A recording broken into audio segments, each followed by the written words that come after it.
What an exhilarating win by the Miami Dolphins to keep their season and playoff hopes alive, defeating the New York Jets in overtime 32-26 on a walk-off 10-yard touchdown pass from Tua Tagovailoa to tight end Jonnu Smith. What a fascinating game this was, and we'll talk a lot about Jonnu Smith and the fact that he had 0 catches in regulation, but then rattled off 3 receptions, 44 yards, and that game-winning touchdown in overtime.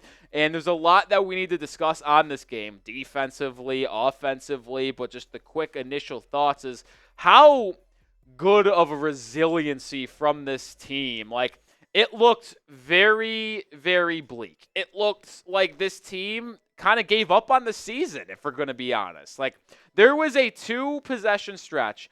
The Jets, at one point, halfway through the third quarter, have yet to punt. They are up 20-15. The Dolphins offense goes 3 and out. The Jets defense or the scores kicks a field goal to go up 23-15. The offense goes 3 and out again, and it's just like, well, this team kind of looks like it's given up. Like it's over. The Jets have it back up 8. You still haven't forced them to punt. It's like it's done. But then the defense stepped up, held the Jets to just 3 points on, I believe, 3 possessions in the fourth quarter alone, allowed the Dolphins offense to kick or to score the touchdown to tie it up, get the 2-point conversion, and then get the ball back with 50 seconds left, no timeouts. They get into Jason Sanders' field goal range thanks to an unbelievable good kick return from Malik Washington that only allowed Miami to need 15, 20 yards to get in the range. They did that. Jason Sanders balls a steal, drills the 52-yarder to send this game to overtime, and then the Dolphins march right down the field with no resistance whatsoever and score a touchdown on the first drive of overtime to not even give the Jets a chance, basically ending their season. The season was already over for New York. They were 3-9, but going to 3-10, well, that is officially the kiss of death if you are the New York Jets, so it's always nice to end the division rival season. Grade the Dolphins versus the Jets. A, B, C, D, or F. Let me know your thoughts down in the comment section about how the Miami Dolphins performed in this overtime win. If I had to give you my number, I'm actually probably going to give you like a B-. Like, even though they won, they put up 32. I didn't like what I saw for the most part, especially on the defensive end. We'll hold that discussion till the end of today's show. We're going to talk about the positives in the offense here first, because Tua was once again efficient, man. No turnovers, 2 touchdowns, 330 yards, 33 completions. I'll be very intrigued to see ultimately the play calling and the average depth of target from Tua. I'm going to be absolutely fascinated to look at those numbers tomorrow morning from Pro Football Focus, because I do feel like for a decent amount of the game, it was a lot of swing passes, there's a lot of screens, there's a lot of checkdowns. Now, there were some plays made downfield. Tyreek Hill had a couple good out routes from Tua to Jalen Waddle to Tyreek Hill as well. As I'm starting to remember some of the plays, it's hard to remember everything instantly right after the game. It's why this is an instant reaction video. But I just feel like the average depth of target wasn't there for Tua today. But, like, ultimately, who cares? Because you had 330 yards through the air, 375 total yards. You didn't turn it over. I mean, once again, you have absolutely no rushing game, which will have to be a conversation again. Like, it's just disgusting how poor this team is at running the football. 14 carries, 24 yards. Like, and I think this is going to be a conversation that will need to be had this week as well. As we continue to talk about changes that need to happen to the Dolphins, because they are not perfect. And even if they somehow went on a run to make the playoffs, there still needs to be seismic changes to the roster in the offseason. But that's, once again, a conversation for a different day. But the fact you can't run the football is bad. It was nice to see Tyreek Hill and Jalen Waddle both have a big game. The last time they both had a game like this was week 1 against the Jaguars, when Hill had 130, Waddle had over 100 yards. They nearly both had triple digits again today. They came into the game with 5 games remaining on the schedule, 601 yards for Waddle, 650 for Tyreek Hill. We'll see if they both can get above the 1,000-yard mark once again. It'd be cool to have that. Waddle now 700 with 4 games to go. Tyreek probably around, 750, 760. But Waddle, I thought, played a really good ball game, man. Waddle did an excellent job of hauling in almost every target thrown to him. I want to double-check that. 12 targets for Waddle, 9 catches. Tyreek had 10 catches. He got targeted 14 times, so great job there by each of them to get open. Tua feel confident throwing to him, and they make the plays. Really liked what I saw from that. We're going to continue the conversation on the offense and the pass catching and stuff like that. But we do got to show love to Game Time, the #1 ticketing app out there. And if you want to get tickets to go to a live sporting event, comedy show, concert, Game Time is the place for you. It filters out the fluff to show you the incredible deals on great seats. That is the promotion when you use Game Time Picks. Game Time Picks, really good there. They also have all-in pricing, which shows you the total price of your ticket up front rather than getting blindsided by fees at checkout. They also have a panel review in the app of the seat before you buy. Like, there's literally no bad thing that happened when you were purchasing your ticket on Game Time. And, like, it's just so easy to use. Like, I'm someone that's dumb. Like, I like easy. Game Time is easy. Like, they specialize in last-minute tickets, too. Even if you're a procrastinator, I get my tickets no matter what event I'm going to. If you got to buy a ticket, I'm using Game Time.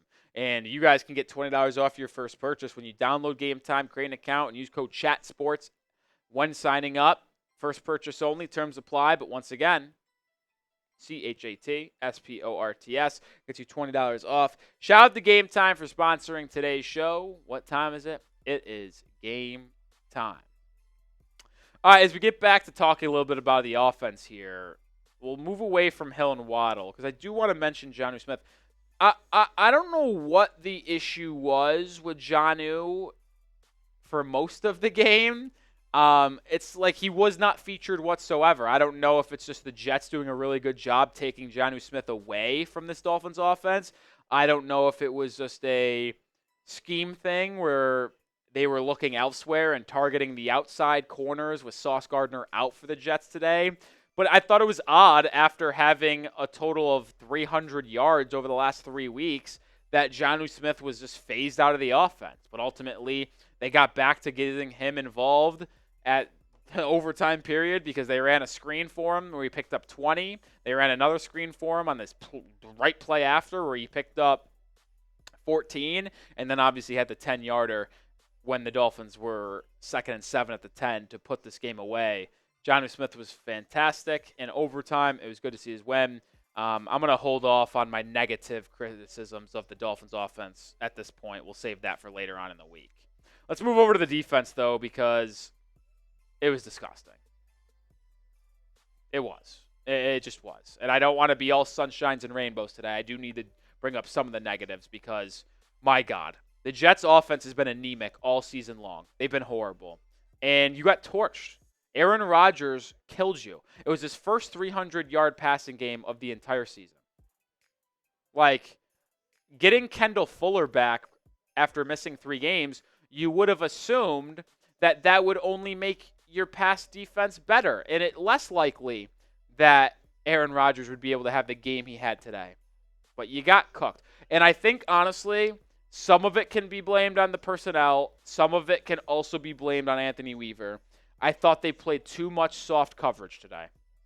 Too many times that I saw soft zone coverage to where the linebackers are 15 yards downfield, and it's just like, all right, play action, drop off to Braylon Allen or Isaiah Davis for 5 yards, and then he'll turn around and turn upfield and pick up another 10. Like, it was too much of easy for the Jets.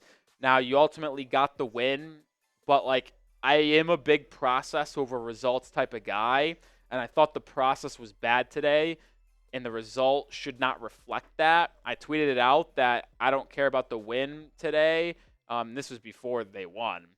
Or if they make the playoffs, like, to me, I think you just got to make changes to this coaching staff, the way Mike McDaniel has his team ready, and the lack of physicality, the lack of grit. Like, I don't know, man. And then you see some of these other soft-ass secondary members like not willing to tackle.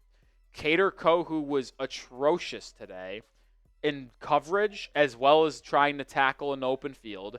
Jordan Poyer has always been horrible at trying to make plays and tackling this season. Javon Holland, I am so sick of Javon Holland. I can't even tell you how much I'm sick of Javon Holland. Like, I want him gone. I would not pay him this offseason. There is no question about that. Like, I will tell you right now, if I see that Javon Holland was extended or signed in the offseason, when I go on that video to break down the news, I am going to tell you that I am not happy with that. That's why you subscribe, by the way, because we're still going to have you covered no matter when or where with the Dolphins content. But, like, this Dolphins defense is just not good at tackling, and my biggest fear is that the Dolphins win the next 2 games against the Texans on the road and at home against San Francisco, and then have to go on the road against the Browns and Jets to end the year, and they lose one of those games to miss the playoffs by a game, and it's because they can't tackle. Like, that is my biggest fear, and I feel like it's going to happen. Like, I'm scared. I am very scared.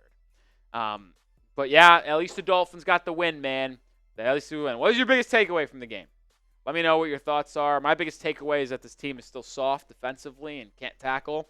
But it was nice to see Tua on this offense deliver a game-winning drive late and have the resiliency of being down 8 late, touchdown, 2-point conversion. Touchdown came on 4th and goal, too, and ultimately forcing OT to get the win. That was always fun.